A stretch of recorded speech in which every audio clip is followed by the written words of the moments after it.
Hello my dear friends, this is your friend and we are back with a new fanfic. Which is, what if Naruto rewrote history? The beginning of a legendary harem, Naruto x Tsunade, Part 1.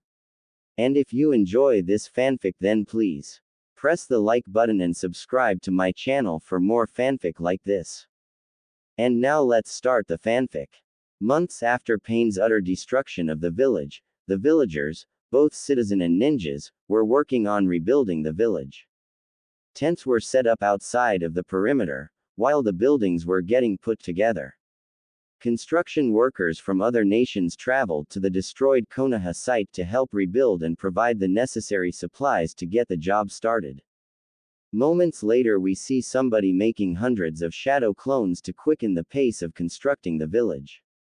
He had blonde spiky hair, tan skin, and 6 identical whisker marks on his cheeks, 3 on each. Because of his condition his canines and nails were longer than usual, making them fangs that'll poke out of his mouth and claws. Also the pupils in his ocean blue eyes were slitted making it fox-like in appearance. He continued to wear his orange and black jumpsuit. When the villagers witnessed the mass creation of blonde shadow clones, they cheered for their hero, shouting things like, "Our blonde hero has finally arrived," and, "Hooray for the hero of Konoha." Some even walked up to him and asked for his autograph.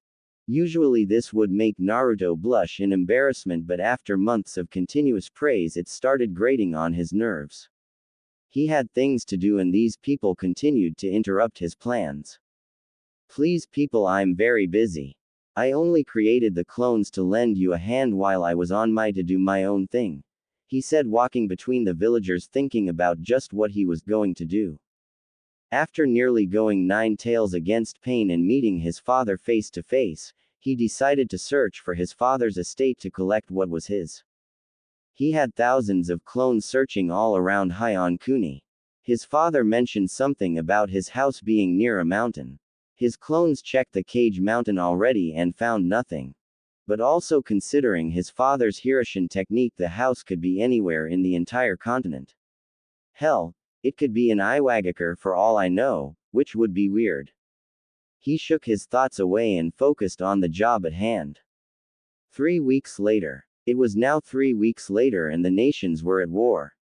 Of course Naruto wasn't told, but he still knew. After all, he has gotten smarter and more calmer. Right now he was in a giant turtle. He was given a mission to study and file some animals. So you could already tell he's pissed about that. Well, at least something good happened before he got the mission. He found the house of his father around 2 weeks ago. It was on top of a mountain, a couple of miles away from the Valley of the End. He climbed the mountain using nothing but his hands, as physical training of course. I could still remember how pissed I was, the blonde thought as he sat next to a tree to begin meditating for a while. Flashback 2 weeks ago. The blonde was currently climbing a mountain. His clone informed him his father's house was near the peak. He was suffering from a mild case of nostalgia, due to the house being a couple of miles away from the Valley of the End, where he had his first true fight with someone he used to consider his brother. His head peeked over the top of the mountain, and he pulled his body over the top. He was confused how someone would put a house so far up a mountain, or how they even got the supplies up here. He was currently looking over the side of the mountain. He could barely see the ground. Suddenly a bolt of lightning passed right by his ear. Some of the bolts touched his ear, causing it to become numb. He turned around to see fireballs coming at him. He swiftly dodged, using chakra to quicken his movements. He ran forward at the regular house that was firing the techniques, but it was difficult when spikes made of earth rose from the ground under him. He didn't know how, but purely on instinct he focused chakra on the bottom of his foot, until the chakra actually became solid, and stood on the spike as it rose up. He hopped from one spike to another like this, until after the 5th hop he landed on the ground. How'd I do that? He asked himself, before a whirlwind surrounded him. Yet again on instinct he jumped straight in the air, over the top of the small whirlwind and landed outside the whirling. He sprinted to the house after landing, and just as he got within 10 yards of force pushed down on him. The gravity was intense, it was at least 10 times as much as it was a couple of feet behind him.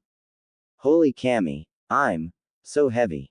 What the hell is wrong with this place? He looked up to see a structure of rock rising from the ground. You've got to be kidding me. He muttered, using all of his strength to rise to his feet. Only one of the whirling blood could command this creature. A strange voice spoke from every direction. The blonde didn't have time to freak out because the golem charged at the teenage shinobi, not having a problem with the gravity effect. The blonde was immediately punched out of the area, landing an inch from a spike. Naruto held his chest in pain. He was surprised his heart didn't pop because that hit hurt like hell. He looked up to see the golem coming at him, except this time he was even faster. Oh, I see. Without being weighed down, the rockhead could move faster. Great. Naruto thought, rolling to the side, causing the golem to miss its punch and completely destroy the spike.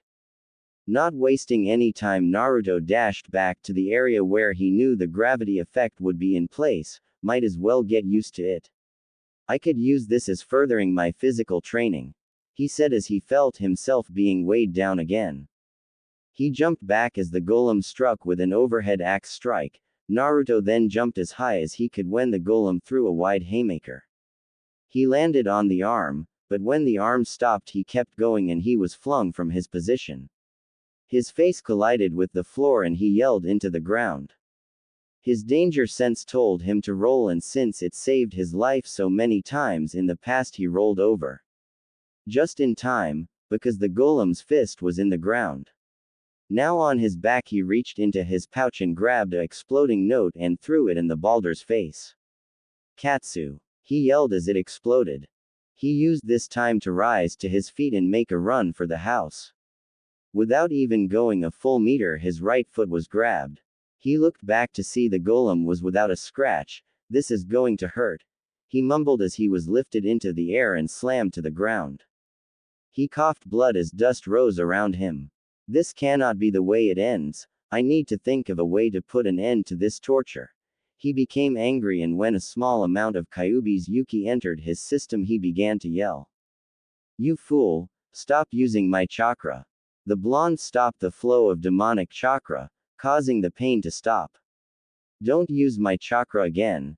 There's something different about this place, and the use of demonic chakra causes serious pain. Remember that kanji we seen carved in the side of the mountain on the way up here? Yeah, it said, Shin, meaning pure, so I guess anything that deals with malice or hatred would get rejected painfully. Right, you need to find another way to deal with the rock. The blonde nodded as he felt himself being lifted into the air, getting an idea. As he came out of the cloud of dust he finished his last hand sign. Here, eat the only lightning technique I know, Raiden, Raidosho. Almost immediately a series of lightning bolts came out of Naruto's hands.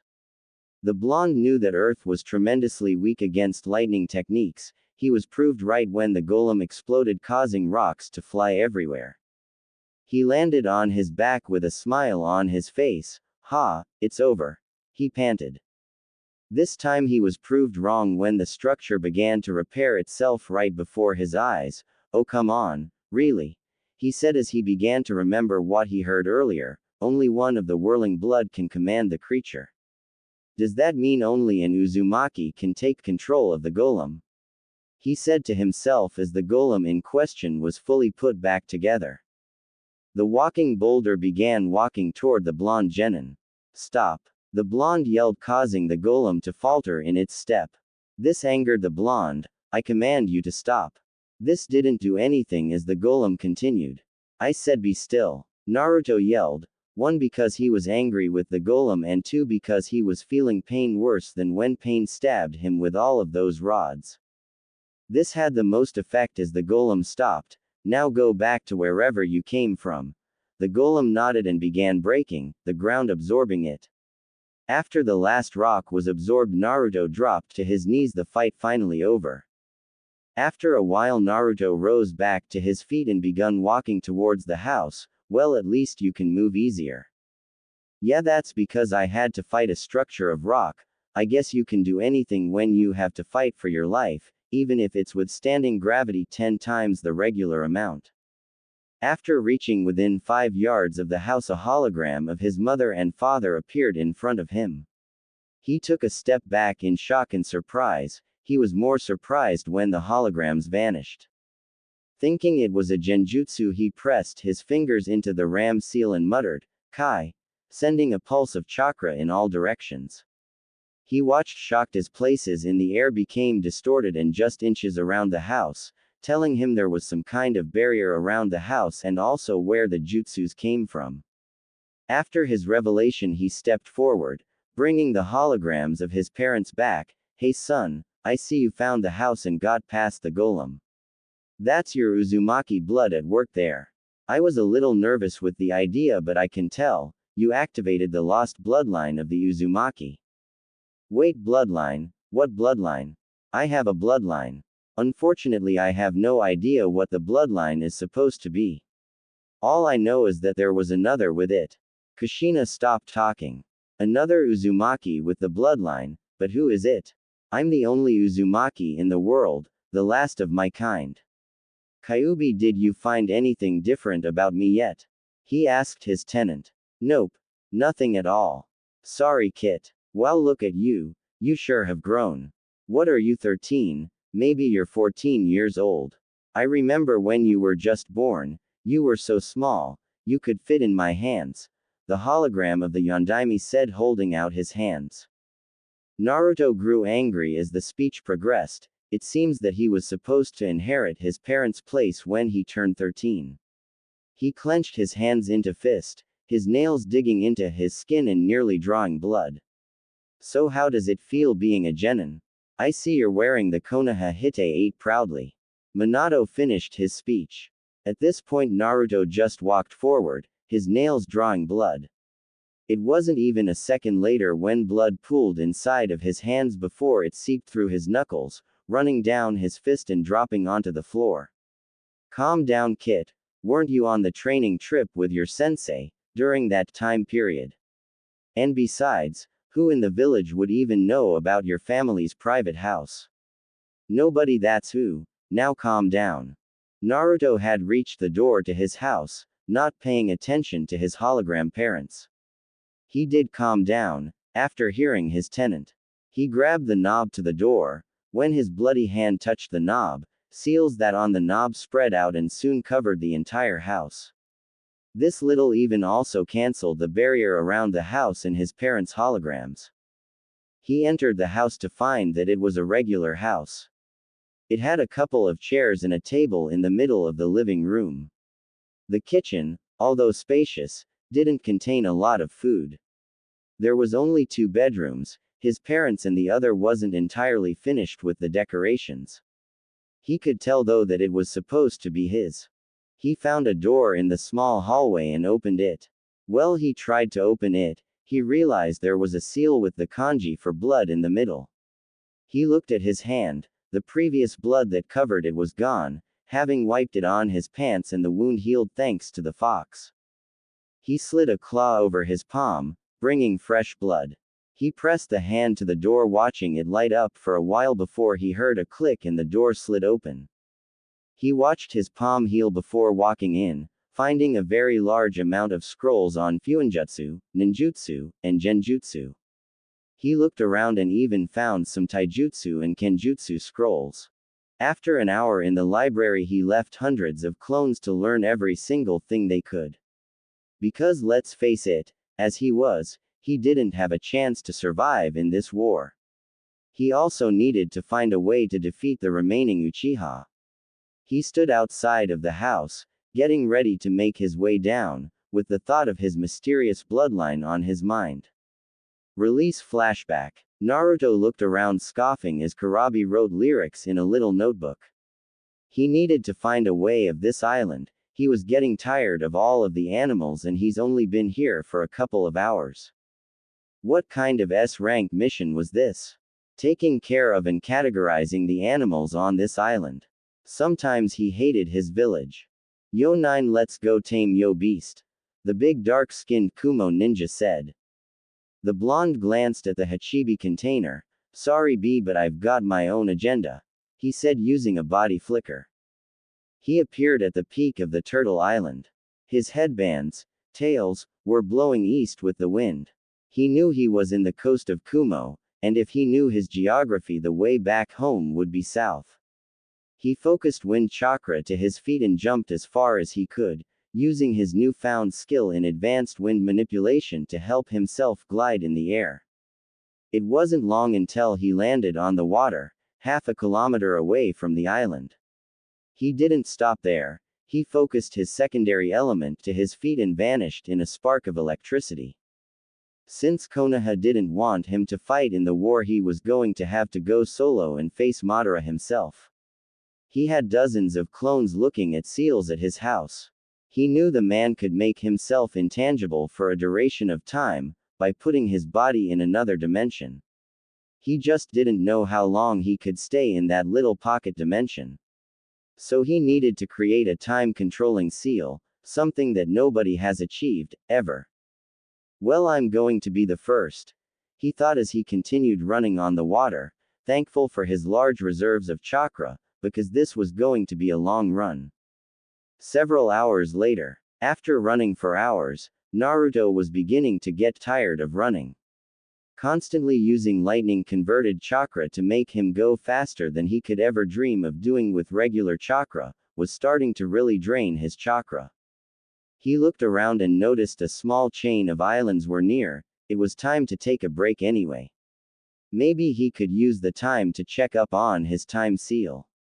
He walked on the little shore and dropped into a meditative position and tried to speak with one of his clones, hoping he could from this distance. Boss, do you? Naruto heard in his head as his clone's voice was zoning in and out. The blonde shook his head and stood up and moved to a closer island and repeated the process, getting the same transmission. He continued to do this until he gave up and just got back to running. After an hour he saw a cruise ship, a boat civilians take vacations on. It was perfect as they were going the same way he was. Now he could relax and restore lost chakra. But not at the moment, as he has yet to board the ship. He stealthily jumped on the side of the ship and poked his head over the railing. The first thing he saw was a beautiful civilian teenage girl stretching before she got in the pool. She was bending over, her fingers touching her toes. She was dressed in a pink, two-piece bikini and had long luscious legs, and a firm behind. She had really long pink hair that went down to her firm, and that's all he could see of her. He quickly dropped his head back and fell back to the water. He was blushing and a small trail of blood went down his nose at the thought that popped into his mind, at what he could do to that girl. I knew it deep down, that perverted sensei of yours has tainted you, now you're one of us. Ha ha ha ha ha. The blonde heard a deep voice in his head. Naruto shook his head denying the accusation and formed the ram seal. He transformed into a bird and flew on the deck. He craned his neck watching the civilians, keeping up the act of a bird to some of the people that were watching him. He flapped his wings and flew high into the sky, passing the clouds, where he dispelled the technique and quickly made shadow clones, and they all transformed into birds. The flock of cloned birds then dove towards the ship and landed in various places, with the real Naruto landing somewhere else and dispelled his disguise. He removed his Hite-8, and proceeded to take his jacket and shirt off. After he finished, he commanded his clones, via mind link, to fly to the private house, where they'll dispel their disguise and replace his other clones. All needed to complete the look of a vacationing citizen was swimming trunks. He glanced around and headed towards the lodging of the boat and looked around for some trunks. He started checking the vacant rooms, but some rooms were vacant, which made him wipe his nose. He found some trunks in a vacant room and quickly put them on after taking his pants and sandals off, sealing everything in a time seal on his arm. He only had about 2 days before the ink was used up and his stuff appeared. The trunks looked great in his opinion. They were black with an orange fiery dragon on his left leg. He looked himself in the mirror and gave a smile as he then stepped outside and began to relax. He sat at a table and a waitress walked up to him. "Hey sir, would you like a drink to help relax?" she asked him. Her dark red hair flowing with the breeze and her large sea cup were straining against her white and black shirt. Naruto nodded and she brought him a drink minutes later. He took a sip and relaxed, looking at all the lovely ladies around him. "Ah, I needed this little break. I wonder if B told them I was gone yet," he thought to himself. 2 days later with the allied cages.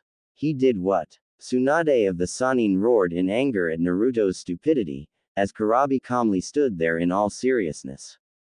He was carrying Samahade, with the previous owner, Kisame, being dead and all. "That's right, Hokage Dono, 9 just up and left. He doesn't even have his beast fully tamed yet. Without proper control he's going to be captured by Madara," the Ox Jinchuriki said. "I don't doubt your accusation, Kurabi-san. We must find him before it's too late, Anbu," she yelled, and a 4-man squad of Anbu appeared in black cloaks.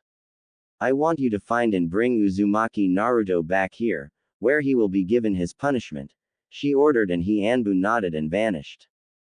The big Hokage turned back to her fellow cages but was stopped from speaking when Metagai entered the room with some news. "Hokage-sama, that enemies are mobilizing." All 5 cages steeled their emotions at the news and started to mobilize their own troops, thus fully uniting the 5 nations. 3 days later, Naruto had been working on the seal that would help him end Madara's life, the entire time he was on the cruise. In private, of course. Which was hard with all the ladies wearing skimpy bikinis, and having water cling to their bodies. Making him and others enjoy there, even more. He even had fun the last day of the cruise, with the same chick whose was in his face when he first tried to sneak on the ship. Man, was she kinky. "Hey kid, how many times do you think she bit into your neck?" the fox said, causing Naruto to shiver in delight after being reminded about how kinky she was. "A couple times, fur ball. What was her name again?" Naruto asked, wearing a pair of black cargo shorts and a skin-tight rust-orange shirt. The seal on his arm too expired and he retrieved his scrolls and ninja equipment. This new attire was better than the last one and he wouldn't be recognized as easily. Well, he would still be recognized because of his whisker marks, but there was no way to hide them without wearing something on his face. Her name? Let's see, I think it was Mocha. Man, did that babe have some fangs? I can't believe you forgot her name. Kyuubi roared in his head in disappointment. I don't own Rosario plus Vampire, no matter how much I want to. Naruto put his weapons pouch back on his hip and sat in the grass. He created a shadow clone that drew seals on his wrist for his shurikens. Hey, in my defense, it's not my fault. With all the blood-sucking she did, I'm surprised I didn't pass out. No, I'm glad I didn't pass out, he said, getting up after the clone finished and sealed his shurikens. Why are you glad you didn't pass out? A voice said behind the blonde. Oh, this one Kai. The blonde slowly turned around to see Madara and Sasuke standing meters away from him. What the are you doing here, and how long have you been standing there? Naruto said, getting ready to put his new skills to the test, dispelling the clones at his house to gain more knowledge. Madara smirked behind his mask as he glanced at Sasuke. Sasuke here couldn't wait to fight you on the battlefield. So after hunting for a couple days, well, here we are. We just caught a fox. Madara said, chuckling at his joke. Really? The 2 teens thought, glancing at the older Uchiha. Listen, old man, just let me handle this. You just stay back and don't get in my way, or I'll kill you next. Sasuke said, hopping off the tree and landed on his feet meters away from Naruto. Finally we meet again, Dobi. I hope you're at full power right now, because I sure am. The demented teen said, putting a hand on his sword. Naruto stared at his former teammate and noticed something different about him. His eyes contained more focus than rage, and his stance showed his confidence in his apparent victory. Oh, I was afraid of this. the blonde's inner kitsune said. Afraid of what? Naruto asked, unsealing a pair of elongated blades. They were black and only one side was sharpened while the other was jagged or serrated. He didn't know how to explain it. He held them in a reverse grip and got into a relaxed, but ready stance. Do you remember Uchiha Itachi? Kyuubi asked as memories of Itachi flashed through Naruto's mind. Flashback. Naruto opened the door to the hotel, only to come face to face with a pair of fully matured Sharingan eyes. It flashed again to show Itachi's body turning into a flock of crows and flying away. Once again it flashed to show one those same crows flying right into his mouth and him swallowing it. I've given you a large amount of my power, use it wisely. The blonde was left speechless, unable to give a reply to the retreating Uchiha. The image faded to show rain falling from the sky and Naruto's soaking body standing over Itachi's eyeless corpse. Nothing was said between Naruto and the rest of the group as Naruto took a knee, his hand brushing a loose strand of hair away from the Uchiha's eyeless sockets. I will, Itachi-san, the knowledge and power you have given me will help me right your wrongs, the blonde whispered as he stood to his feet. Release flashback. Naruto was returned to the area, when his memories shattered around him. He was returned to see Sasuke raising an eyebrow at his blades. Before the Uchiha could question the blonde about his blades, Naruto spoke. So you took your brother's eyes? The blonde didn't really ask, but stated it like a statement. You reached an all-time low, Sasuke Tem. The blonde seethed as his pupils stretched horizontally and he entered sage mode. He was glad he knew how to remain completely still, in any position, thanks to his training. The younger Uchiha ignored the taunt and changed his regular Sharingan to his eternal Mangekyo Sharingan, which was a weird mix of both, his and his brother's Mangekyo Sharingans. Meanwhile the elder Uchiha was watching from his perch on a nearby tree branch. Finally the time has come for these two to fight. After all, it's fate that brought them together. During the pause Naruto had continued to gather nature chakra, making the bright orange of his iris become dark orange. Then he vanished, surprising both the Uchihas at his speed. But their eternal Sharingans faintly recognized the path the sage took. Sasuke held up his Kusanagi to the left to block one of Naruto's blades. His knees buckled a little due to the power behind the strike, he was barely able to push the blonde off of him. Said blonde did a backflip and landed 3 meters away from the douchebag. The Uchiha felt liquid on his cheek and lifted his left hand to his left cheek and looked at the liquid on his fingers. Blood? But how? He muttered. His eyes darkened and a twisted smirk appeared on his face. This just became a lot more exciting, he said. The blonde smirked at his former comrade, hearing what he said. He took a couple of hops back and furthered the length of the sharp wind on his blade. He flexed his fist as he did so, to further ready himself. Madara watched from his spot and smirked at the two. It's a shame for someone so skilled to fall, they way he will. Soon I will have my pet back, only to trade it in for a better pet. He stopped thinking to return his focus to the fight. 2 hours later, the clearing had been completely destroyed. Black flames were everywhere, there were craters inside of craters. In the biggest was Naruto and he was crouching in the middle, with 8 tails swaying behind him. His body composition was that of a miniature Kyuubi, minus fur and a tail. On the floor in front of the mini kitsune was Sasuke, the life in his eyes were gone on and his body was completely missing its right side. The young Uchiha's blood was spread all around the battlefield. Instead of taking full control of Naruto, the fox stayed true to the deal he and the blonde made long ago and returned the control to the teen. The physical makeup of the fox's body twisted and turned in different directions and minutes later it resembled that of a human. The 8 tails morphed and contorted and converged to form 2 tails. Seconds after that the very dense Yuki removed itself from the blonde's body, causing the genin's clothes to be revealed. Or what was left of the attire. The shirt had been ruined by countless Chidori Senbons and various fire techniques. Madara stood half a kilometer away because of the destructiveness and longevity of the fight, had destroyed the area they were fighting in. I'm surprised young Naruto killed his best friend. Of course Sasuke had no intention of holding himself back, and had no doubt about wanting to kill his rival. But Naruto of all people, coming out on top, what kind of training did he put himself through since the 3 months ago? Madara began walking towards the epicenter of the destruction, watching the blonde carefully. The weight of killing his friend would soon cross his mind.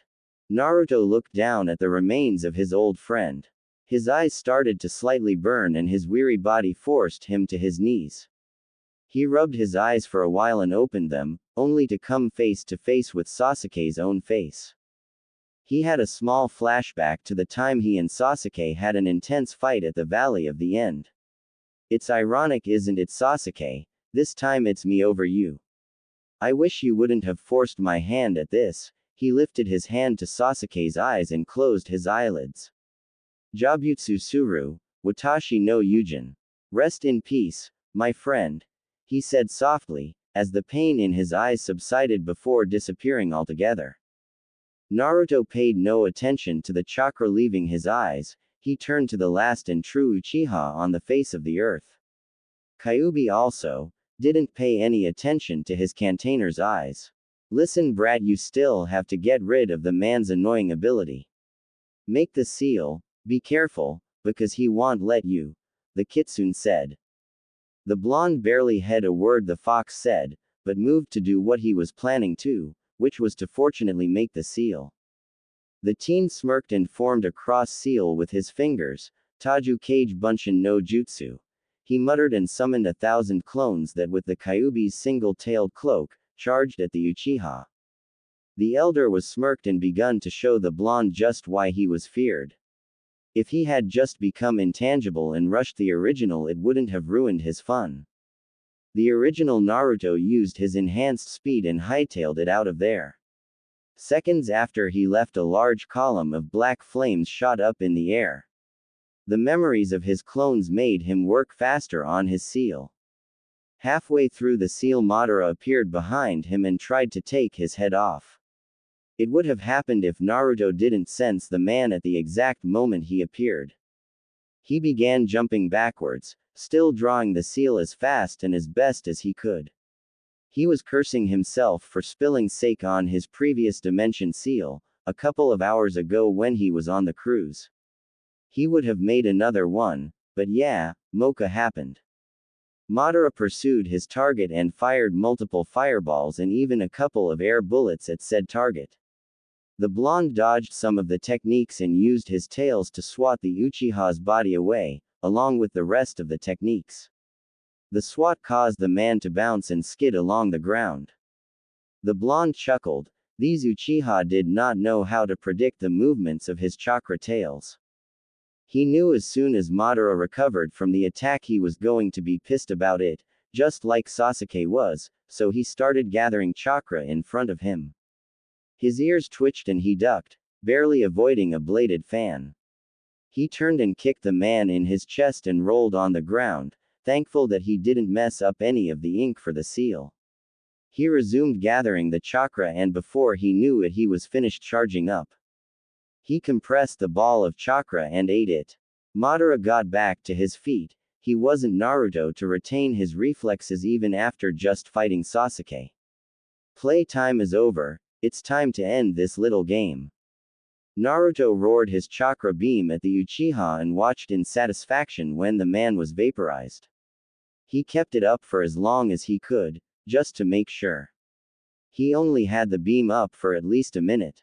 He stopped the beam and dropped to his knees, dropping his paper and ink brush on the floor, where the ink began to travel along the paper. He had finished the seal, but what he didn't know was that it wasn't how it was supposed to be. Panting, he looked up to see Madara standing in the same spot, without any damage to his body. He suddenly gasped when his twin-tailed Yuki cloak dematerialized and he was left without the power of the Kyuubi in Sage mode. He grabbed the paper, not looking at it, and charged towards the Uchiha, using lightning chakra to quicken his pace. Within a meter of the man, he heard two words he didn't think he would hear again, Shinra Tensei. He was immediately pushed back by an invisible force. Now it was his turn to skid along the dirt. Naruto crouched to his knees and grunted in pain. A broken left arm, a twisted right ankle, 4 cracked ribs on his right side and 3 broken ones on his left would do that to you. Not to mention the blood seeping into his right eye, from a jagged cut above his brow by a couple of rocks from when he was sliding on his face a moment ago. With his right eye shut he glared at the Uchiha, angry that he had such a technique when he thought only Nagato could do that because of his Rinnegan. He rose to his feet, using his left foot to support his weight. It was useless for the Kyuubi to heal his wounds, due to the amount he already used and his body couldn't take any more of it. He let a minimal amount of lightning chakra surge through his body, focusing on the injured spots to numb the pain just a bit. It still hurt like a bitch though. He slowly bent down to pick the paper back up, not caring that it was dirty because it was still going to help finish off this menace once and for all. Madara had been watching his target for the past minute, studying him. He knew that he was exhausted from Sasuke and still had the stamina to fight. After seeing the blonde get up he had to give him some respect and the only one he has given respect on this level was Hashirama Senju, the Shodai Hokage. Panting at the exertion his body was going through, Naruto slowly started to limp over to Madara. He had a plan, it was going to cause much pain to his body and he hoped it worked.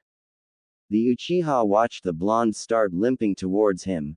This kid's tolerance for pain is incredible, he thought, and his eyes widened when the brat disappeared. Naruto, using the power of lightning, rushed through the battlefield. He ran and thrust his arm towards the man and went right through him. Since he knew that was going to happen he continued for a little over 5 minutes. He was extremely tired now, and knew that if he stopped he was going to drop, so he kept going with this thought in mind. He was surprised that the next time he tried to slap the seal on Madara, said man moved out the way instead of allowing the blonde to go through him. That's it, he could only keep up his intangible ability for 5 minutes before he has to recharge. Kyuubi, give me a little dose of chakra to surprise him and I could finally end this. Naruto said, running towards the Uchiha, for what he wanted to be the last time.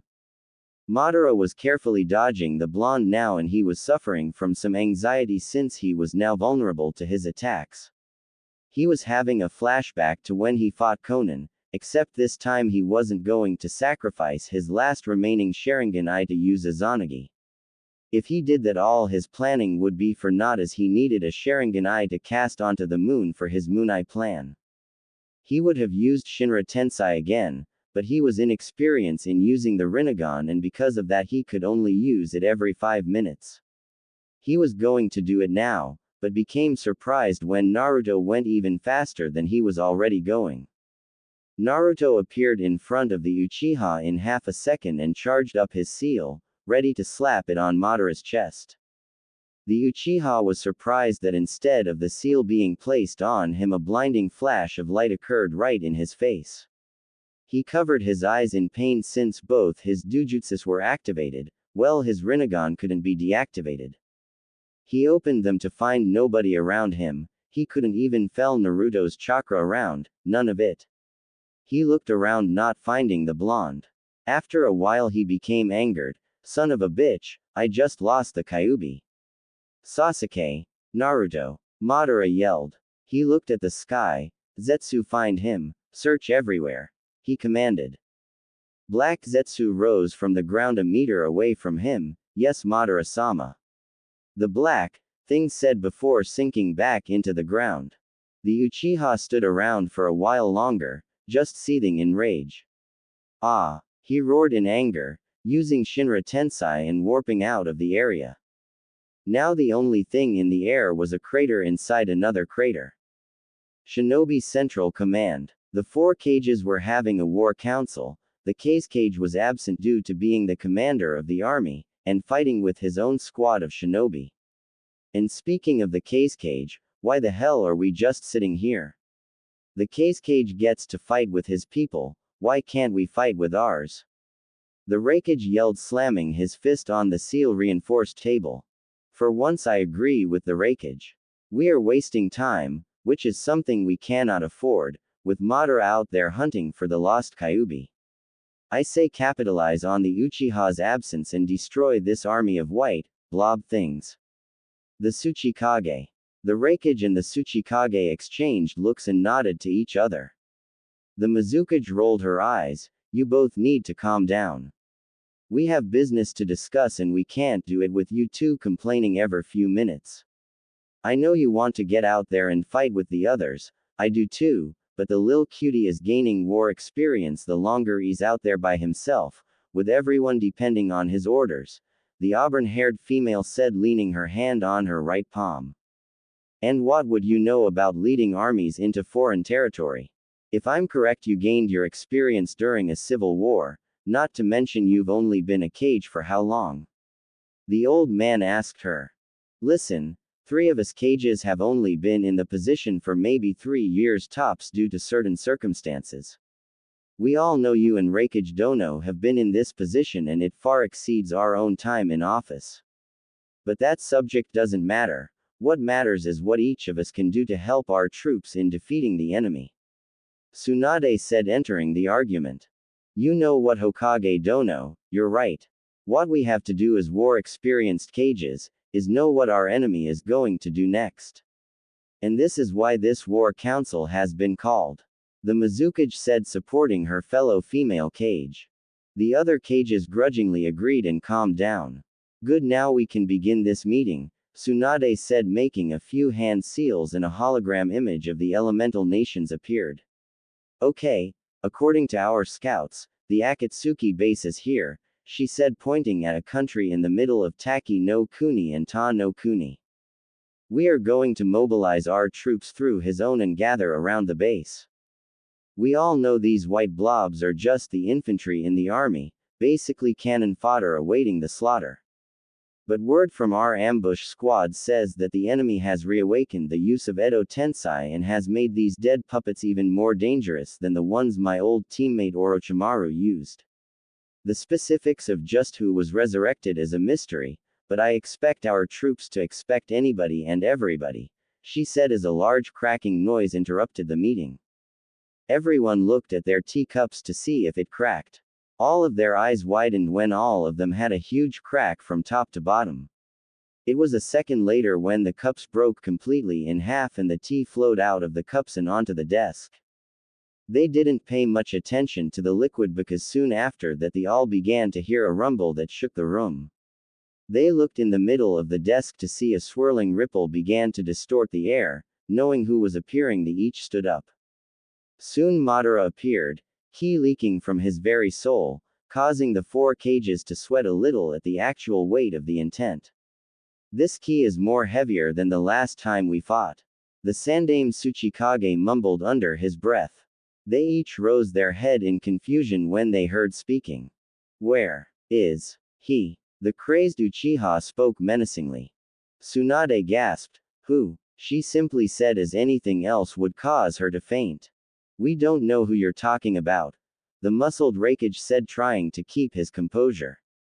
Don't lie to me, he yelled, pushing the cages to the walls of the room, not using Shinra Tensei, but with the force of his chakra. Each of the cages hit a separate wall. Ah, my hip, yelled Unoki as he felt the pain of a broken hip. The one-armed Raikage didn't feel anything from hitting the wall thanks to his dense muscles. But he did get ready for a full-fledged fight. The Godaime Mizukage slid to the floor, the wall behind her melting from the excess chakra she was leaking from her body. Tsunade hit the wall but wasn't allowed to slide to the floor as she felt herself being pulled by an unknown force. Her hazel brown eyes was met with both the Sharingan and Rinnegan eyes, which surprised her. Tell me where you hid Uzumaki Naruto. I'll leave this timeline at this point, there's no point in continuing it. Everything is now irrelevant in what I'm trying to say. With Naruto, a battlefield during the Second Ninja World War. The first battle to be exact, as war just begun. This battlefield was where Naruto was found by a group of Junin. Sir, we found this boy unconscious a couple of miles away from our border on Kumo's side, the leader Junin said, laying the boy on the couch. The leader of Konoha was the Nadaime Hokage, Senju Tobirama. A young man who wore armor as white as his hair. He had red markings along his cheek line and light blue eyes. He folded his hands in front of him and glanced at the boy on his couch. He looks around the age of 5, sending him to the orphanage would be useless at this time. Now is the time of war, I must see if he has what it takes to be a ninja. We'll wait until he regains consciousness to find out what he knows. In the meantime, send him to the hospital for a checkup. Hi, they said as one picked the kid up and held him bridal style, before he jumped out the window, headed towards the hospital. The Nadaime stood, watching as his ninja escorted the young child. That kid has power deep within him. When he receives the right training, Konoha would be unstoppable, he thought as a ninja entered his office. Mission accomplished, Tobirama-sensei. One Sarutobi Hiruzen said, walking into the room. The man nodded. Ah yes, how difficult was it for you to destroy one of Iwa's stronghold? Hiruzen took a seat and leaned back a little. Well, one would think doing something like that would be difficult when one is alone. But it was much easier. Of course, I was without the use of chakra for the duration of the mission. The mission was almost compromised when I witnessed a group of shinobi locate one of my traps. What happened after? They must have been retarded because they shrugged and continued patrolling, thinking the trap was one of theirs. They shared a short laugh and stood up. Great job, my student. So do I understand you're finally going to take up one of your own genin team soon? Sarutobi nodded. That's correct, I feel it's finally time to pass down my knowledge. Who knows, they might become stronger than me one day. Konoha Hospital 3 days later. Beep beep. Where am I? A young voice thought. Beep beep. What's that noise? It's annoying as hell. Beep beep. Wait. What happened to Madara? The machine started beeping faster. Beep beep beep. What's wrong with him? A voice was heard. I don't know, his heartbeat just went faster. A second voice said. Whose voices are these? Are they experimenting on me? Or are they finally taking the Kyuubi from me? Naruto thought. Well, don't just stand there, help me. Naruto's eyes snapped open, the bright light blinding him. Don't touch me. His voice was young, but he didn't notice because it was a little hoarse. He's awake. A female nurse stammered. She has short light blue hair and light purple eyes. She wore the standard nursing outfit. She was in her late 20s, her face was cute and her lips were tinged with blue. Her bust was a large D cup and her hips were fairly large, leading to a large rump. Her figure was that of an average kunoichi, and he could tell that nursing was just a part-time job, by the way she carried herself. But how? It was estimated that he was supposed to be out for at least another week. The second female nurse said. She was in her early 20s. She had brown hair with dark green eyes. She, too, wore the standard nursing outfit. This nurse was different, she wore no lipstick and her brown hair was rather long. Her bust was a small B cup, and her hips were small, however she still had a nice butt. She spent her life being a nurse, with no amount of ninja training. Naruto was confused. What do you mean, where am I? He asked. In the village hidden in the leaves. The Nadaime said, walking in the room. Naruto looked at the door to see the Nadaime Hokage. His eyes widened, his face pale, and he didn't pay attention to what the man said. Am I dead? He asked, gulping loudly. Confusion showed on the faces of Tobirama and the nurses. Wait, the fur ball. He closed his eyes. Fur ball, where are you? He yelled in his mind. With no response, his eyes snapped open. What's wrong, child? The blonde leveled a glare at the man. I am not a child. The brown-haired nurse grabbed a nearby hand mirror and showed Naruto his reflection. Holy, I'm a child. He yelled just now, noticing how small his entire body was. What the F happened to me? He whispered under his breath. He began to have a flashback to the last thing that happened. I remember now, I killed Sasuke. Was I unable to kill Madara with him? He then began to remember his friend. Sasuke, I'm sorry again for having to take your life. His eyes began to burn like the time after he killed Sasuke. The blonde began to furiously rub his eyes, causing the nurses to panic. What's wrong with your eyes, child? The purple-eyed nurse asked. They're burning, the blonde answered the question. The Senju moved closer to the boy. Show me your eyes, he spoke sternly. Naruto spent the next 2 minutes rubbing his eyes, before the pain started to lessen. He slowly began to open his eyes, causing the Hokage to reel back in shock. What's wrong? Naruto asked curiously. Your eyes. The sight of the surprised Hokage surprised the occupants in the room. My eyes. Naruto thought, terrified about what he might learn. He reached for the mirror on his lap and slowly rose it to eye level, keeping his eyes closed. After taking a deep breath, he opened his eyes. The first thing he saw in his new eyes was the ripple-like pattern effect around his pupil and a light purple iris and sclera. Ah, damn it, that explains why my eyes were hurting. I have the Rinnegan, he muttered. Naruto sat in a classroom, inside of the Academy for Ninjas in Training, a week after resting in the hospital. Of course he had been questioned by the Nadaime about where he had come from, but he feigned ignorance about his origin. Since, obviously he had no clue about how he had even got here in the first place. And what's worse, he had to attend the academy, yet again. He didn't want to go to the academy again, but Tobirama had already spoke with the sensei about his enrollment, so it was out of his power. The blonde was obviously agitated. Back in his time, history was his absolute worst subject, more so than math. And now he's back in time, so you can obviously see his dilemma. I hate history, I hate history, I hate history, he continued to say in his mind before a dim light bulb went off in his head. Wait a minute, I am history, he thought as tears came to his eyes. He fought back a sniff as the sensei walked in and began writing on the board. The blonde had met with the sensei a couple days ago, when the man had visited him in the hospital when the Hokage had first spoke to him. Of course nothing was said about his bloodline, as absolutely none of them had an idea about where it came from, excluding Naruto, who had an inkling about where it came from. Said sensei was a man, a Junin, judging by his Junin-style flak jacket. He was in his early 20s, he had black hair and a serious look on his face that wasn't worn when he met with Naruto. My name is Uchu Ryoko. As you know, we are at war with 2 of the 5 great nations, consisting of both Iwagakure and Kumogakure and a couple of small insignificant villages. We have our newest ally Tsunade to help us, but the tide in this war could easily be shifted when Mizugakure gets forced into the conflict. Whatever side they join would have the upper hand in this war. But fear not, for we are in the village of Konoha, and if we survived the last war we can definitely survive this one, he said, his face softening up as he pumped his fist in the air.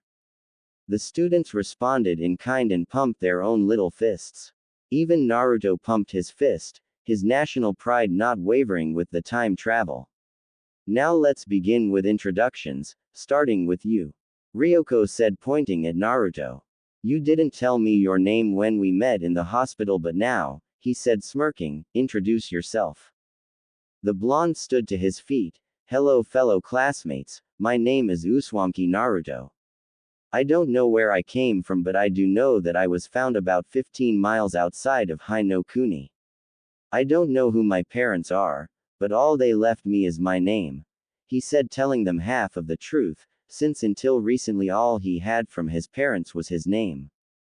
The teacher held his hand up, stopping the blonde from continuing. That's enough, child, all I wanted was your name, he said, studying him as if he had heard that name from somewhere. It was at the tip of his tongue, but he couldn't remember. He dropped the issue and focused on the class as a whole. Now, as this is a new batch of students, I would like each of you to stand and tell me your name, he said, pointing to the first student. Naruto began sitting down. He looked around the room, before he noticed a blonde girl staring at him.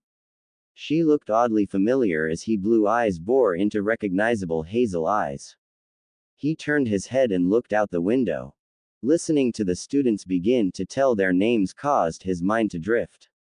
When that happened, he began to think about his possession of the Rinnegan and the disappearance of the Kyuubi. He remembered reading his mother's journal. It said that this ancient bloodline only came to the most unique of the Uzumaki clan. But Nagato had it. Did that mean that he was an Uzumaki? And what exactly happened to the Kyuubi? Naruto thought as his ears picked up the calling of another student. "My name is Senju Tsunade," she simply said as she sat back down. Naruto focused on the class, and there she was, the same girl that he had shared a short staring contest with. Now that he got a second look, he could completely recognize her. She was a young, really young version of Tsunade. She had the same light blonde hair, except it was short and in a small single ponytail. She was wearing a gray shirt that didn't contain any, unlike the one she wears when she gets older, that contains just about the biggest pair of marshmallows known to man. Her hazel eyes were filled with both the love of living with her parents and her grand uncle, who was the Nadime, and confusion about the blonde across the room. Her pants were dark green and she wore basic ninja sandals. When he began to feel amazed by her young looks, he shook his head and forced himself not to slap himself. Of course she was young, she was only 5 years old. She really did look like a complete contrast of the Tsunade he knew and loved. But now presented with the opportunity to witness the growth of Tsunade was making him not regret coming back in time. He shook his head again. "Stop thinking about your surrogate mother like that," he said in his mind. "But this opportunity is the best that ever happened. Maybe now she could become more than a mother," he thought again as his inner pervert began fighting his outer righteousness. He stopped his inner battle when he heard Jiraiya introduce himself. He looked the same, kind of. The only difference was the red marks on his cheeks were non-existent. He also doubted the kid was a lecher like his older self. Ero Sennin, Naruto thought, keeping tears from falling from his eyes as he looked at his sensei. And then it was Orochimaru. Either Naruto's mind was playing tricks on him, or did Orochimaru actually look kind in appearance? And the polite way he introduced himself was way too sophisticated. The blonde scowled, thinking it was a trick, as Orochimaru could never be nice. The scowl left his face only for it to be replaced with a temporary surprised visage at seeing the legendary Sannin so young and weak, at the moment. This just added to the proof that he somehow traveled back in time. It wasn't Madara's doing, as he didn't specialize in time but dimensions. Wait, does his time-space ninjutsu count? Naruto thought offhandedly. Alright class, that's enough for today. I expect you here tomorrow for a much longer day, when I will begin your training, he said, seeing some of his students groan in displeasure. Now, none of that. This war demands more ninjas to fight our adversaries, and that's where I come in. I'm here to whip you children into battle-ready ninjas, he said, dismissing the class, his students looking forward to enjoying their last peaceful day. Naruto walked out of the class with a thoughtful look on his face. His inner furball hadn't said a single thing or even made a single noise since he came to this time. "Hey furball, are you in there?" the blonde yelled in his mind. No answer, just like the other times. Maybe he needed to go into his mindscape and confront the giant manifestation of chakra. But now wasn't the time to worry about the fox. Now was the time to find a place of residence, since he couldn't stay in the hospital forever, no matter how nice the nurses were. He headed to the only place where said residence was going to be given to him at his age. Naruto appeared at the Hokage Tower, realizing that with the memory, his skills also remained. The blonde was beyond ecstatic. He didn't have to worry about staying in the academy, if he already had the same skills that prevented him from losing the fight against Sasuke and lasting as long as he did against Madara. That made him think about the past as he walked into the building. No, not the past, the future, but also his past, or future. Naruto shook his head of the confusing thoughts and walked into the office with a beastly grin. Hey old man. Tobirama looked at Naruto with a shocked look on his face. The other occupant in the room chuckled at the greeting. It seems he's more exuberant than you led on, Tobirama-sensei. The young sage looked at the other occupant to see a far younger version of the grandfather figure in his past life. Gigi, he thought, keeping the grin on his face and preventing tears from falling to the floor. Naruto-kun, what have I told you about calling me that? I'm not even old. Tobirama said, resting his chin on one of his hands. Naruto smiled at seeing both of his Gigi's. Well, compared to my age, you're pretty old, he said, smiling wider. We do have about a 25 gap in our ages, unless you're not 30 like you told me, he said, slightly bouncing on the balls of his feet. Hiruzen looked at the young sage in slight amazement. Are you sure you're only 5? He said, chuckling at his own question. Oh, you have no idea. Naruto thought, smiling even wider in that was possible. Tobirama let out a big sigh. Forget about what his age could be. Ooh, where are my manners? Naruto, this Sarutobi Hiruzen, me and my brother have taught him everything he knows. Hiruzen, this is Uzumaki Naruto-kun, the child I told you about. Sarutobi looked at Naruto in thought. Naruto-kun, do you know anything about Uzumaki Mito? He asked, getting a confused look out of the blonde. Never mind, Naruto-kun, forget I asked you, he said, leaning back into his chair, keeping his other question out of his mind since it wasn't his business. Tobirama could see that the child didn't have an idea about anybody from his own clan, so he decided to change the subject. So Naruto-kun, what are you doing here? The blonde looked at the cage. I don't have a place to stay.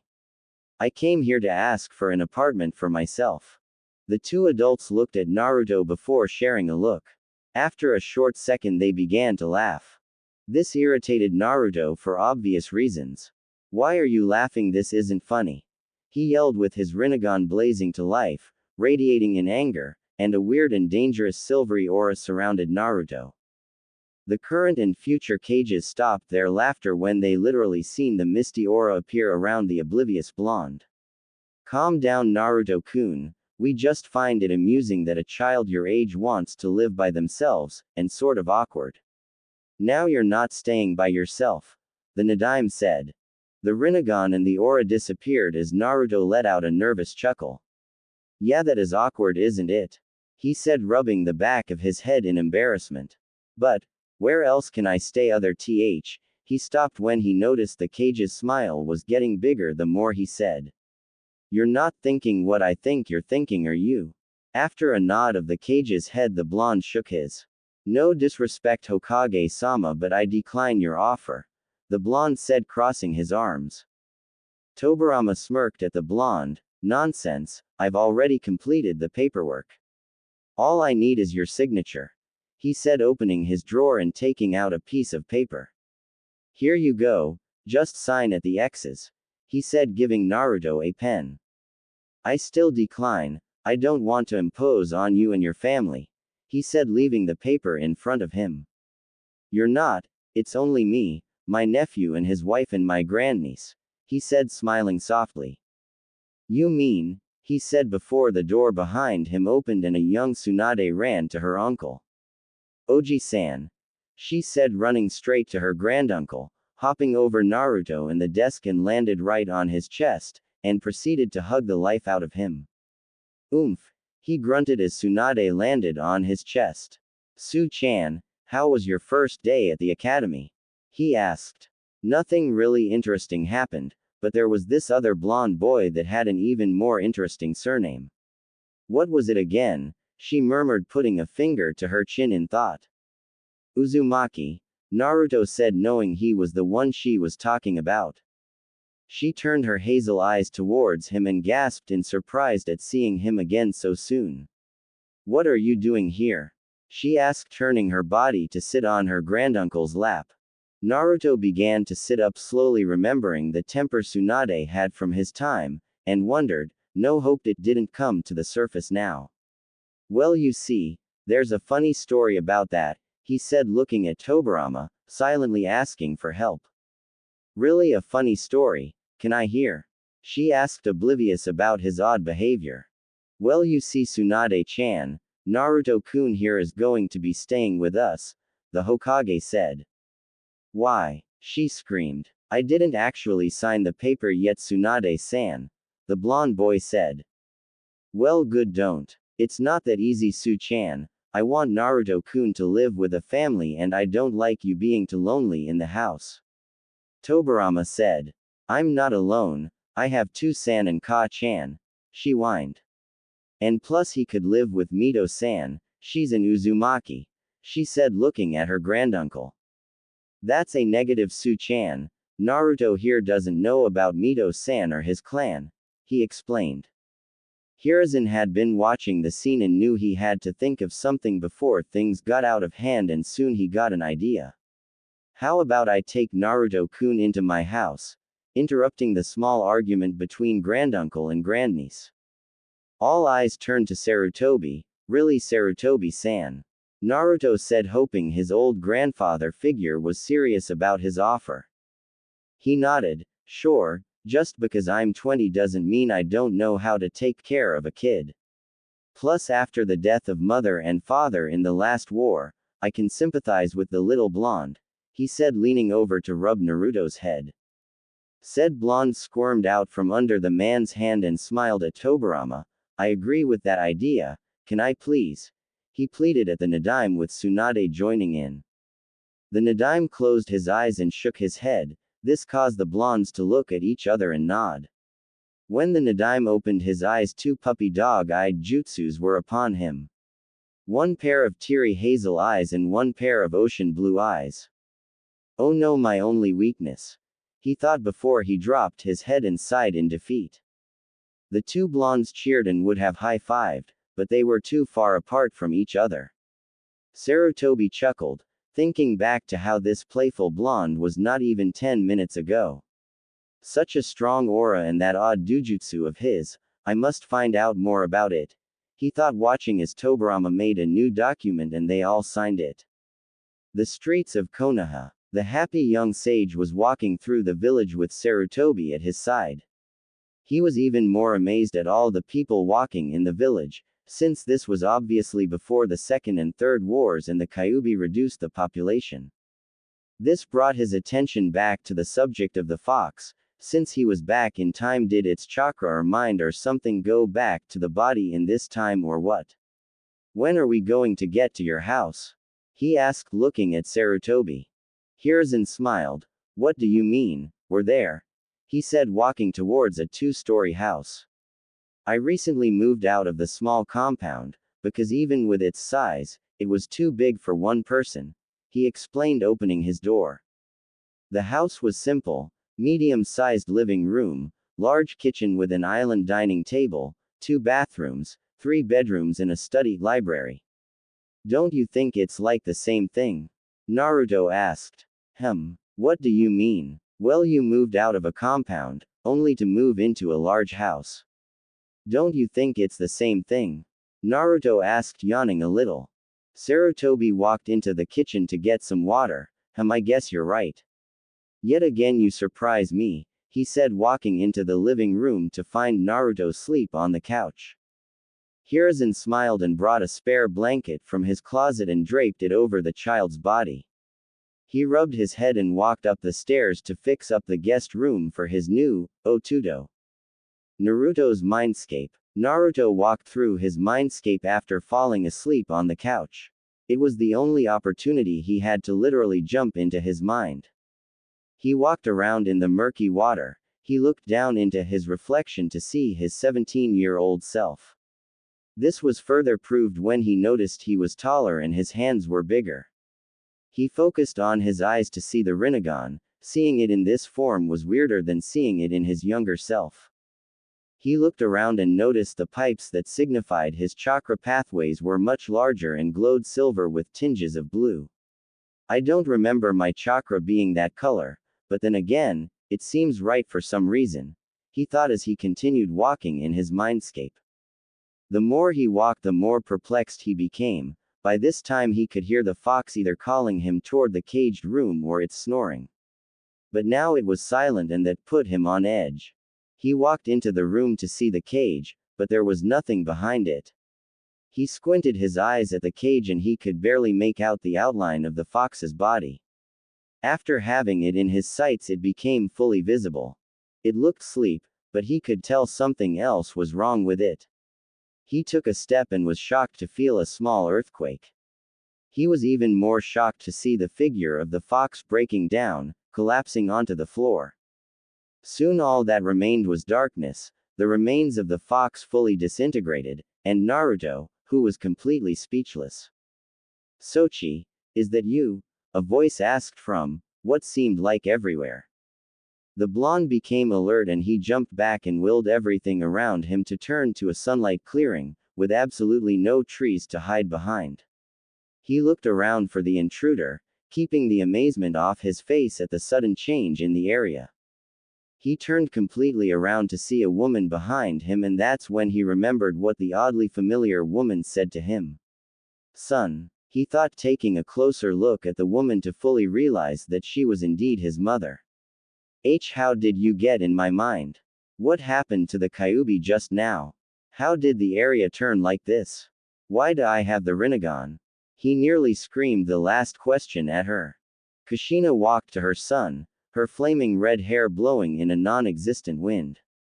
She wore a plain red kimono that hid a full pair of C-cup and a black obi tied around her waist. The blonde noticed that said waist was slimmer than the hologram he witnessed at his father's house, back in the original time. She was barefoot, allowing the grass to tickle her feet. She smiled at the barrage of questions and tears prickled at the corners of her eyes, one question at a time, she said before engulfing her son in a hug.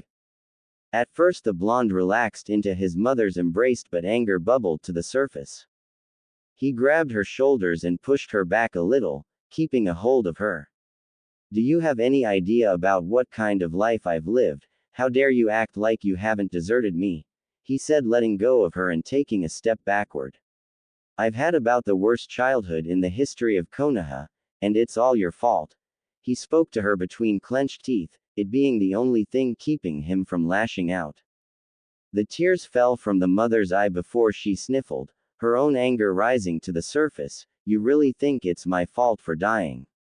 How selfish of you to think something like that. You have no idea what I went through to get into the position I'm in at the moment," she told her son, her tone being borderline murderous. She was that mad at her son. "You really think I wanted to leave a baby, my infant son, alone in a village, that I knew was going to hate you? With you being the host of the demon that just killed most of their loved ones, it's guaranteed that they'll resent you," she scowled at him. This angered Naruto more than it should have, and he activated his Rinnegan in anger. Kushina smirked at seeing the Uzumaki bloodline in her son, the smirk being more prideful. "It seems I touched a nerve somehow. Well, let's see if you know how to use those legendary eyes," she said, getting into a stance. "My thoughts exactly," Naruto said, running straight at his mother. 1 mind hour later, the crimson-haired mother stood over her child, softly shaking her head. "You did pretty good. Your only strength was your regular skills. Your skills with your eyes was absolutely horrendous. By the time I was your age, I had already mastered the different techniques these eyes have to offer," she said. After the short fight with his mother, Naruto, whose body was covered in cuts and bruises, couldn't find the energy to move his limbs. He stayed laying on the floor looking at the cloudless sky. The apparent anger he held for his mother had ended along with the fight. He turned his head to look his mother, whose body was without a single scoff. "Of course, I just received these new eyes of mine." "Wait, what do you mean you mastered these eyes?" he asked, bolting to his feet, surprising his mother. How is he moving so soon after the beating he just endured? She asked herself. She was brought back to reality when she heard the question being asked again. "It seems you still don't understand," she said, shaking her head, before a force pushed Naruto back.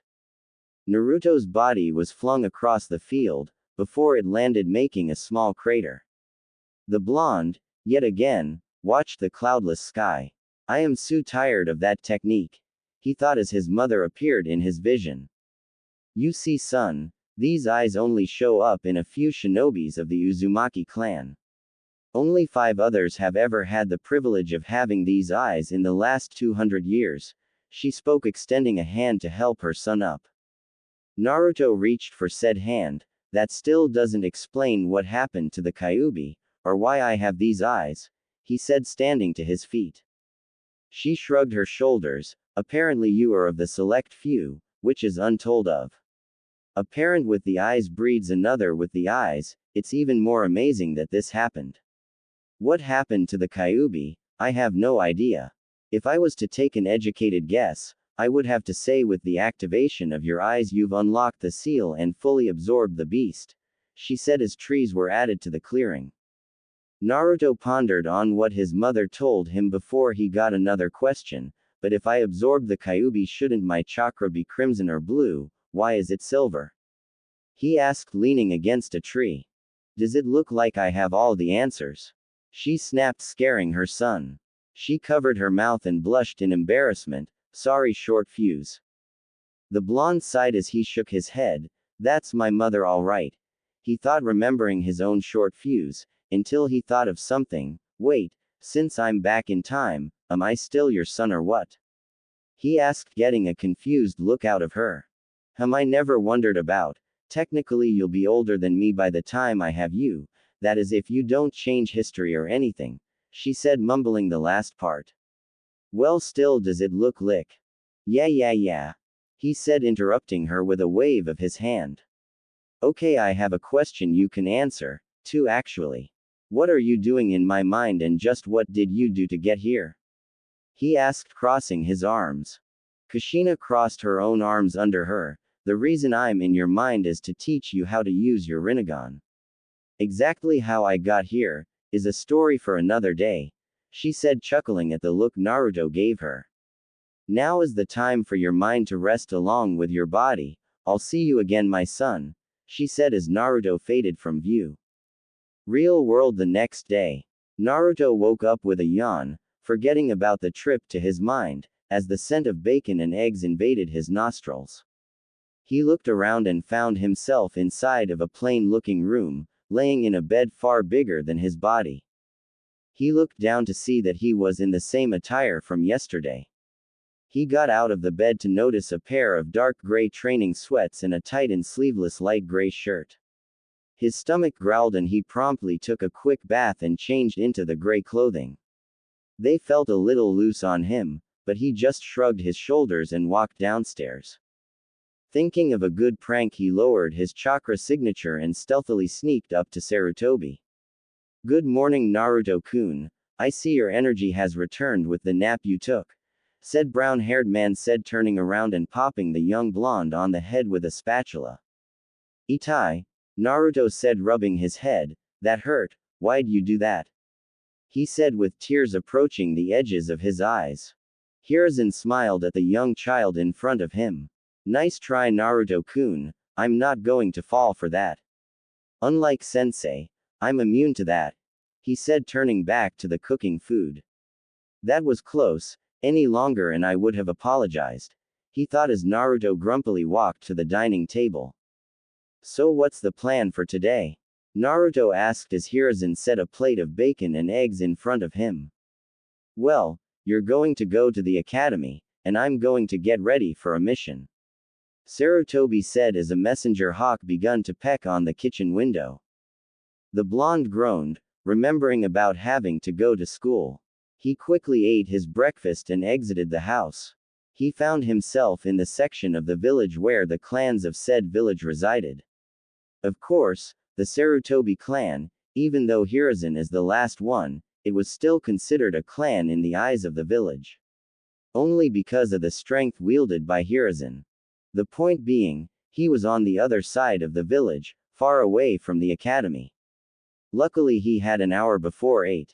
The blonde gave a small smirk as he used a shunshin to vanish from his spot.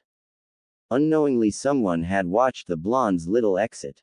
One Hiruzen had been watching his surrogate little brother through the window and was a little surprised to see said blonde vanish with a C rank supplementary technique. A child shouldn't be able to do that technique, let alone even mold chakra. Who exactly are you, Uzumaki Naruto? He thought. Training Ground 7. Naruto walked into the training ground, finding it empty. Well, not entirely. One young Orochimaru was seen punching one of the newly placed logs. Naruto tried not to sneer, but said sneer just happened to creep onto his face. The blonde wanted nothing but to just kill the future S-rank criminal. He was preventing from doing so, when Orochimaru turned around. Oh, I didn't realize I had an audience. Hey, you're the Uzumaki kid, it's a pleasure to meet you personally, he said, walking up to Naruto and extending a hand. The blonde wanted so much to be rude and leave him hanging, but he had sort of an epiphany. Maybe he could prevent Orochimaru from ever becoming evil, and he'll become an ally in the future. He smiled and extended his own hand, shaking the hand of what he wanted to be a sure comrade. And you're, Orochimaru, it too is a pleasure to meet one such as yourself, the blonde spoke to the pale child.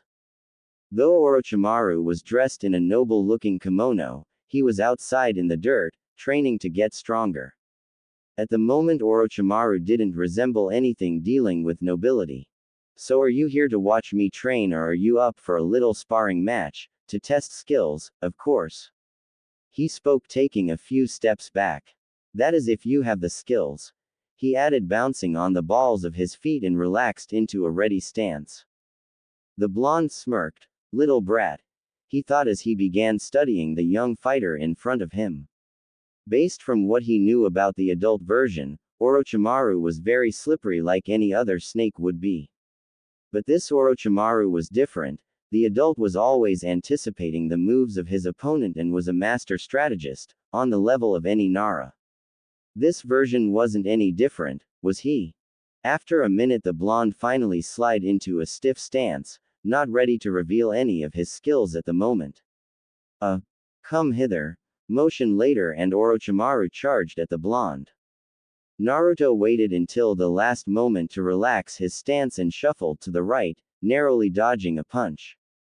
Apparently he didn't move far enough as Orochimaru dropped and swept him under his feet. Naruto acted fast and shot a hand to the ground and reinforced it with chakra before using it to push off the ground. He vaulted himself a few feet back and landed on his feet. As he landed, Orochimaru was already on him, sending punches and kicks that were all blocked or dodged. I think I spoke too soon. My taijutsu isn't as good as I thought it would be, must be because of the small body, he thought, catching a kick and picking Orochimaru up and throwing him across the field. 5 minutes have passed in the fight and Naruto could tell that Orochimaru was just getting started. With a few hand seals, 3 copies of Orochimaru appear. Let's see if you can handle this, he spoke as the 3 copied children charged. Naruto smirked, letting his Rinnegan flash into existence only for a second. He himself charged, but instead of going for the one in the middle, he veered to the left and sent a punch that knocked the unsuspecting Orochimaru to the ground, the other 2 clones disappearing from existence. My Rinnegan was able to determine which ones were the fakes and which one was real in such a short amount of time. I love this thing, he thought, staring at the boy on the ground. Other than a small amount of blood leaking from his lip, nothing else was visibly wrong with him. Sorry about that, I got a little carried away, Naruto said, extending a hand. Orochimaru shook his head. No apology needed. This just showed me that I need to work on my taijutsu more, he said, allowing Naruto to help him up. And plus I just need to learn to dodge your wicked left hook, he said as they shared a laugh. Well, I must be on my way. I don't want to show up at the academy looking like this, he said, trying and failing to brush the dirt from his kimono. I see you later, Naruto, he said, running back to the village. Naruto sighed, looking down at his own gear. It wasn't as dirty as he thought it would be, maybe because he never hit the floor like Orochimaru did. He was a little sweaty though, but that was nothing.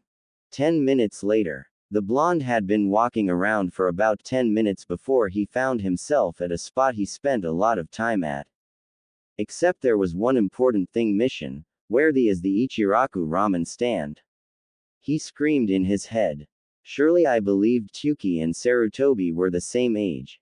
He thought as he witnessed a short boy walking with his father. Said father was walking the boy to civilian school, and Naruto's ears heard the words, "Are you ready for school, Tsuki-kun?" And a response, "Hai-to-san."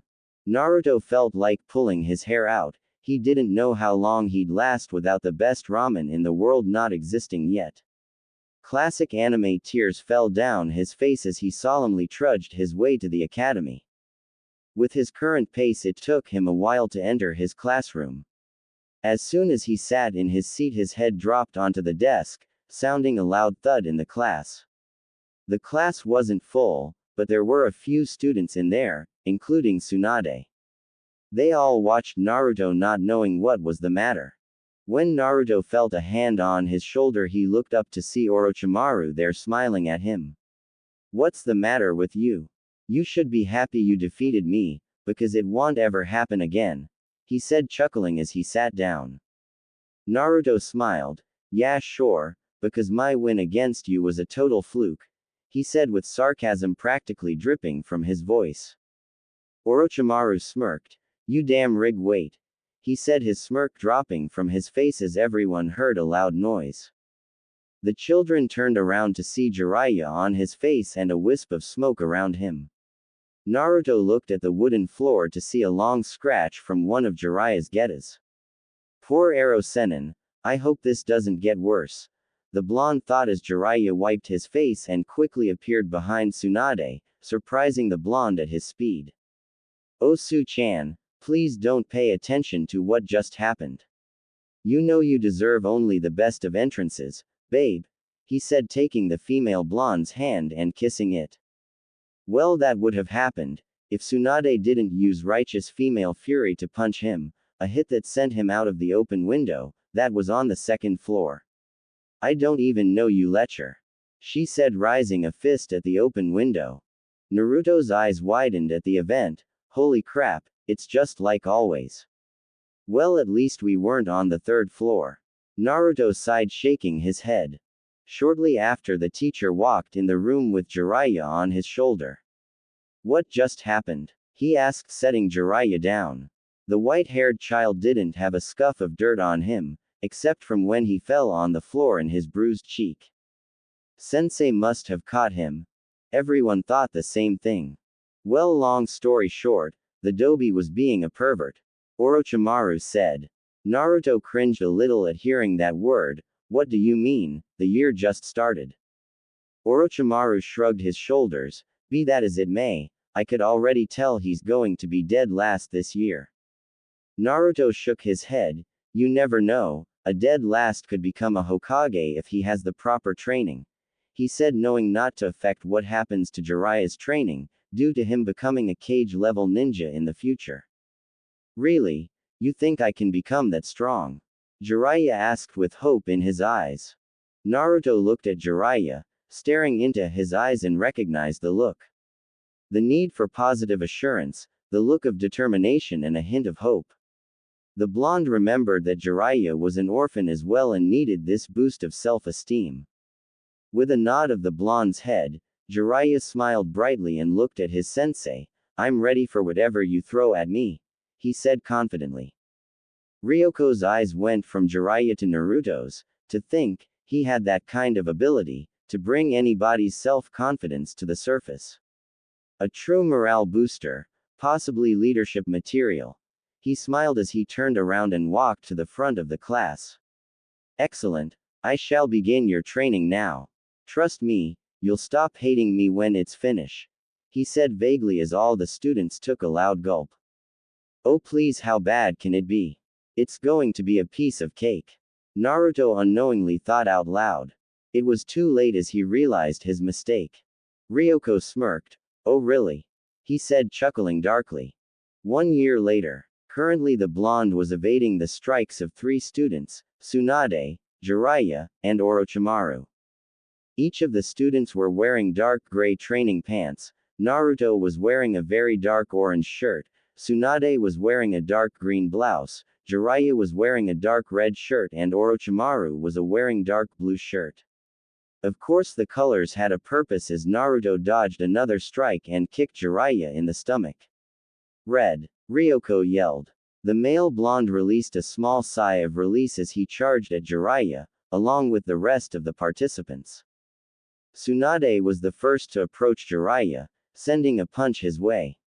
In desperation for his life, Jiraiya quickly formed a seal before the fist connected with his face. A wooden log replaced the white-haired child, a large dent with multiple cracks appeared on the dense log from Tsunade's punch. Jiraiya appeared in the air behind Orochimaru, kicking at his head. Said child used his snake-like ability and ducked his head under the approaching leg and twisted his body around and grabbed the other foot and slammed Jiraiya to the floor. Sadly for Orochimaru, the body vanished into another log. He couldn't react in time to dodge the next punch. Fortunately he was protected by Naruto, who caught the punch that would have connected with Orochimaru's head. Amazing job protecting your teammate. The male blonde heard his teacher yell from the sidelines. Naruto didn't have time to congratulate himself on the praise as Jiraiya tossed him over his shoulder and quickly swept Orochimaru's feet from under him. Tsunade, who was about to punch Jiraiya, stopped as she heard her sensei yelled, "Blue." This time it was Orochimaru's turn to evade his classmates. He quickly pushed himself off the ground and formed the ram seal. Shortly after 8 clones appeared around him. "Which one is the real me?" he said. Jiraiya and Tsunade each turned to Naruto, who always could see through these kinds of tricks. They were surprised to not see him in their sights. Currently Naruto was in the air, having used chakra to rocket himself into the air to prevent any of them from seeing his eyes. He smirked. "Just because they're not regular clones doesn't mean you could evade my eyes," he said softly, deactivating his Rinnegan, which he had extreme training for. "Attack the one on the far right," he yelled to his teammates as he dropped on the far left and began destroying the Earth clones, with his hands encased in electricity. The sensei Ryoko stood from the sidelines with a proud smile on his face as he watched his absolute best students training in this team exercise. I don't need to explain the exercise, do I? It was obvious that these students mostly benefited from his intense training, the others didn't stay that long after the amount of injuries they sustained. It truly is a shame, he thought looking at his other students, none of them were special like the 4 on the training field. They didn't have the mindset to go into the battlefield and truly, they're not entirely battle ready at the moment. They're only children after all. But these 4 are something else entirely. He thought, returning his gaze to the training field. "Green," he yelled, seeing Tsunade not become on the defensive. After 5 more minutes of Tsunade defending herself and evading every possible hit, Ryoko ended the training. "Excellent.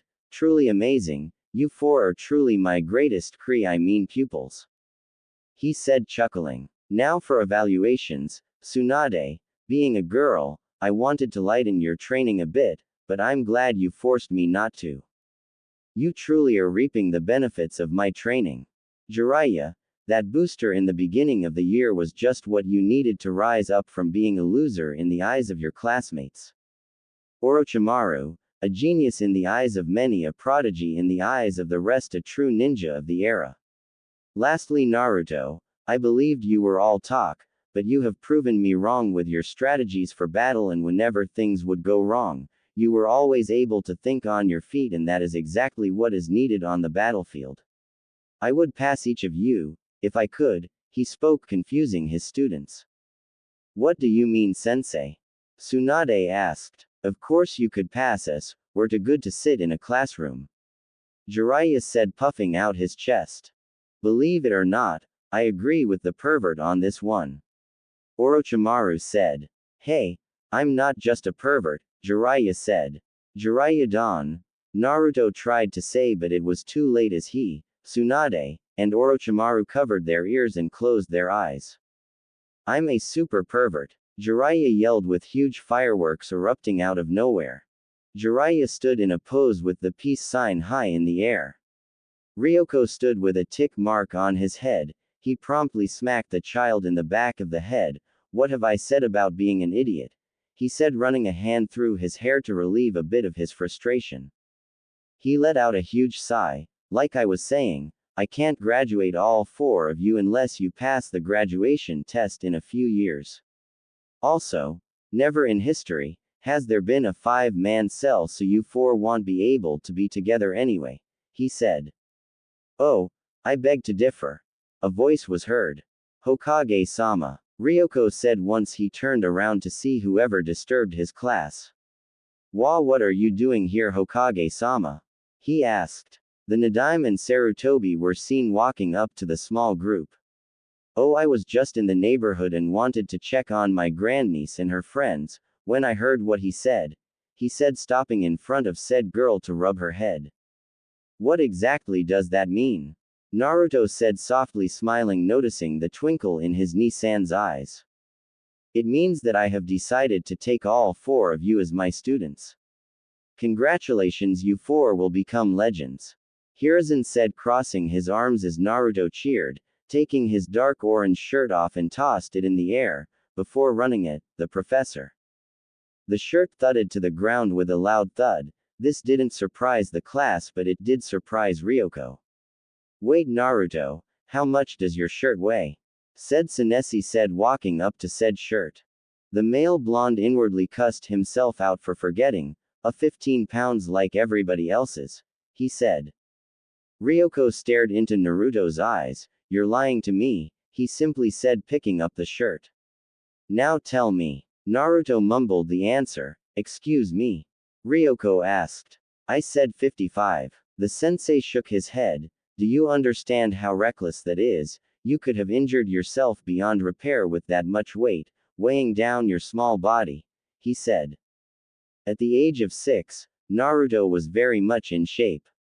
His body was very lean and muscular, with a little fat, from the large amounts of food he eats to keep his energy. He kept the perfect balance between muscle and fat. Sensei, he's not the only one. Jiraiya said. I myself have 35 pounds. He said, taking off his own shirt and tossing it behind him. A thud was sounded, like Naruto's. I as well, sensei. Orochimaru said, taking off his own shirt. Everybody stared at Tsunade. What? I only had 25, I'm not crazy like they are. She said, crossing her arms. And I'm not taking my blouse off. She added, glaring at Jiraiya. It's not like you have anything to hide, flat chest. He said, crossing his own arms. Tsunade growled. What do you expect, I'm 6. She said. And I'm going to kill you. Tsunade screamed, ready to use some female fury before Tobirama stopped her. Would y'all calm down, acting like a bunch of kids? Ryoko said, crossing his arms. We are kids. The 4 children said to their sensei. Oh yeah, I keep forgetting. Because 6-year-olds aren't supposed to be nearing Chunin level. He said with pride etched into his voice, since he did a major part in that. Well, we are a great pair of children. Naruto said offhandedly. Oh no, you Naruto-kun, you're different. I could sense there was something odd about you, apart from the other 3. Ryoko said, taking a small step towards the blonde male. What do you mean? I couldn't possibly be any different. Naruto said, hiding behind Hiruzen. Now that he's said it, Naruto-kun, I do believe I noticed something about you in the past year. You meditate for hours only to fall asleep after. You trained yourself continuously before and after school, like you were trying to regain something you lost, he said, scooting Naruto in front of him. I was going to, but I would like to see Ryoko-san test your skills. The blonde glared at Sarutobi before he turned his gaze to Ryoko. Can this at least wait until tomorrow, when I regain my energy? Yeah, come on, sensei. At least give Naruto-kun time to prepare for the fight. Tsunade said. And just because he's different doesn't give you any reason to try and fight him. Jiraiya said with anger in his voice. It is illogical to fight a child. You're a Junin for crying out loud, and he's only 6. Orochimaru said. If you fight him, you fight all of us. Jiraiya said, moving in front of Naruto, before being joined by the rest of them. Ryoko stopped. No, just look at your friend, he's ready for anything, he said as they looked at Naruto. The blonde had his head down, his bangs overshadowing his eyes. A smirk was on his face as he started grinning. You're right, Uchu-sensei, after all, deception is the most basic skill a shinobi must have. If you're really up to the task, how about I show you just how strong I am? He said, looking up, his Rinnegan eyes on full display. Omake first day of training. Naruto was seen with what looked like a 15-pound boulder on his shoulders, while walking on a bridge of earth surrounded by water with water sharks lurking waiting for him. I may have spoken too soon. Naruto mumbled to himself as he began walking across the bridge, 1 foot at a time. On top of the boulder was Ryoko, further weighing it down. He was currently laughing his off. Do you fear my training now, Naruto-kun? Is it still easy for you or do I need to up the ante? He said, laughing more. Naruto took another sturdy step. Why do I have to do this exercise, while everybody else only has a boulder? They don't have a bridge or nothing. You're a sadist. He said, taking another step. Oh please, this is a piece of cake, is it not? The sensei said, laughing louder. Naruto turned to the others. What are you still doing here? Run, this guy is crazy. He said, only for a kunai to drop from above and slightly cut his cheek before a whip came out of nowhere and hit his behind. Go faster, Naruto-kun. I thought you said it was going to be easy. He said, laughing again as he whipped Naruto again. You're crazy. He said as he went faster. It's a madhouse, a madhouse.